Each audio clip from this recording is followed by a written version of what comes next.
Shalom, saudara-saudara yang dikasih dalam Tuhan. Bertemu kembali kita dalam renungan firman Tuhan. Edisi hari ini Sabtu tanggal 22 Februari 2025. Firman Tuhan berdasarkan kitab Kejadian pasal 44 ayat 18 sampai yang ke-34. Di bawah perikop Yehuda membela Benyamin. Saya akan membacakan salah satu ayat. Selebihnya silahkan Bapak Ibu Saudara-saudara untuk membacanya di tempatnya masing-masing. Saya akan membacakan dalam ayat yang ke-33 berbunyi demikian. Oleh sebab itu, baiklah hambamu ini tinggal menjadi budak tuanku, menggantikan anak itu. Dan biarlah anak itu pulang bersama-sama dengan saudara-saudaranya. Saudara-saudara yang dikasih dalam Tuhan, tema untuk kita renungkan bersama dari firman Tuhan hari ini, saya beri judul adalah Tidak Mengulangi Kesalahan yang Sama. Saudara-saudara, setiap orang pasti pernah berbuat kesalahan. Namun sebagai orang percaya yang punya komitmen untuk makin hari makin baik dalam kehidupan iman dan pengharapannya kepada Tuhan, maka kesalahan-kesalahan itu akan selalu dihindari dan berusaha supaya kalau umpamanya pernah terjadi, supaya tidak terulang kembali. Hanya orang bodohlah yang selalu jatuh di lubang yang sama.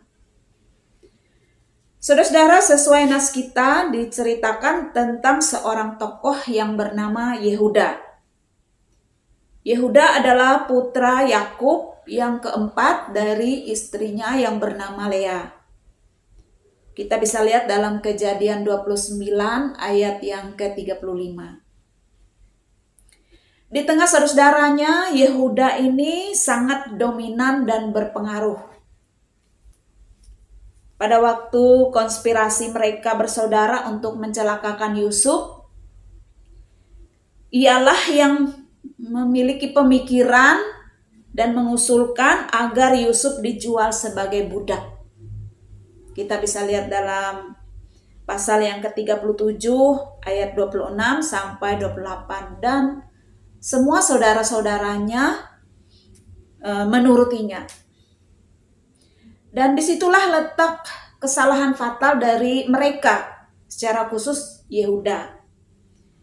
Dimana ketika mereka berhasil menjual adik mereka Yusuf sebagai budak dan mengabarkan bahwa adik mereka itu diterkam binatang buas, hal itu ternyata sangat melukai hati ayah mereka tercinta. Maka sejak saat itu rupanya dapat dilihat bahwa Yehuda dan saudara-saudaranya ini ada perubahan. Dan sepertinya punya komitmen agar kesalahan yang pertama tidak terulang kembali. Dan ketika mereka akan membawa Benyamin sesuai permintaan Yusuf yang belum memperkenalkan diri kepada mereka sebagai bukti bahwa mereka adalah orang baik-baik, Yehuda berani berjanji kepada ayahnya dengan nyawanya sendiri sebagai taruhannya jika sekiranya nanti dia tidak bisa membawa Benyamin pulang kembali. Dalam ayat yang ke-32 sampai 34 tadi diceritakan oleh nas kita, di mana dia menyampaikan apa yang menjadi komitmennya, janjinya, ikrarnya kepada ayahnya ketika dia membawa Benyamin pergi. Nanti pulang juga dia akan bertanggung jawab membawanya dengan selamat, dengan taruhan nyawanya sendiri. Saudara-saudara, kalau dulu Yehuda adalah sepertinya tidak peduli kepada adiknya, dan tanpa dia sadari bahwa dia melukai ayahnya dengan sangat dalam, maka kita lihat dalam cerita ini terjadi perubahan yang luar biasa. Ia betul-betul menjadi pribadi yang bertanggung jawab, berani taruh nyawa atau korban diri demi adik bungsunya yang bernama Benyamin dan janji kepada ayah tercinta. Saudara yang dikasih dalam Tuhan, sekali lagi semua orang pasti pernah yang namanya berbuat kesalahan.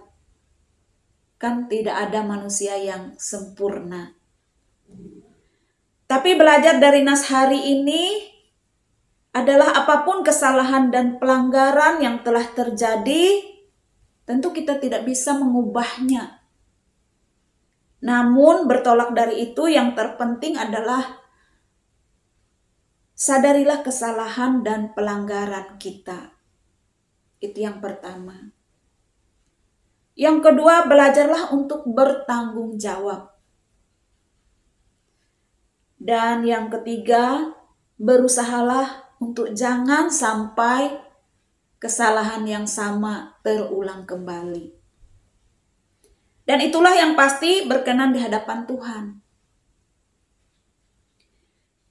Setiap dosa atau pelanggaran atau kesalahan yang terjadi dalam kehidupan kita di masa lalu tak mungkin akan kita ulang atau perbaiki kembali. Tapi selalu ada kesempatan untuk ke depan, untuk merubah kehidupan kita menjadi lebih baik. Salah satu cerita dalam Perjanjian Baru yang memiliki tema yang sama bisa kita lihat dalam Yohanes 8 tentang perempuan yang kedapatan berzina. Semua orang ingin menghakiminya atas kesalahan dan dosa-dosanya. Tapi Tuhan tidak melakukannya. Namun bukan berarti Tuhan toleransi, menyetujui dosa atau kesalahannya. Dalam bagian yang terakhir di Yohanes 8 ayat 11 di perikop itu ada pesan yang sangat penting ditegaskan oleh Tuhan. Aku pun tidak menghukum engkau. Pergilah dan jangan berbuat dosa lagi. Inilah penekanannya. Kita dulu mungkin pernah salah. Kita dulu mungkin pernah melanggar firman Tuhan. Kita dulu mungkin pernah berdosa. Tapi yang lebih penting sekarang adalah bagaimana supaya kehidupan iman kita lebih baik. Berusahalah untuk hidup benar di hadapan Tuhan. Dan berusahalah supaya kesalahan yang sama, dosa atau pelanggaran yang sama tidak terulang kembali. Selalu bersandar dalam pimpinan Roh Kudus dan hidup seturut firman Tuhan. Itulah yang dikenan di hadapan Tuhan. Tuhan Yesus memberkati kita sekalian. Amin. Mari kita satu hati bersama dalam doa, mari kita berdoa. Tuhan, terima kasih untuk firman-Mu yang telah kami sampaikan dan dengar hari ini. Kiranya Roh Kudus yang memberi hikmat kepada kami untuk bisa memahaminya dengan benar dan juga mentaatinya dalam kehidupan kami. Setiap kami adalah manusia yang tidak ada yang luput dari kesalahan atau dosa-dosa. Kami mohon ampun ya Tuhan untuk segala salah dan dosa-dosa kami di masa lalu. Dan kami juga mohon bimbingan Roh Kudus agar untuk hari-hari ke depan kami bisa melakukan hidup kami dengan benar sesuai kehendak Tuhan. Tolonglah agar kami tidak melakukan pelanggaran atau kesalahan yang sama. Namun hidup kami hari demi hari makin lebih baik, makin sesuai dan seturut dengan kehendak Engkau Tuhan. Terima kasih Tuhan. Berkati setiap umat-Mu yang mendengar firman hari ini dan memberlakukan dalam hidup mereka sesuai kehendak Tuhan, dimanapun mereka berada. dalam situasi kondisi apapun yang sedang dihadapi.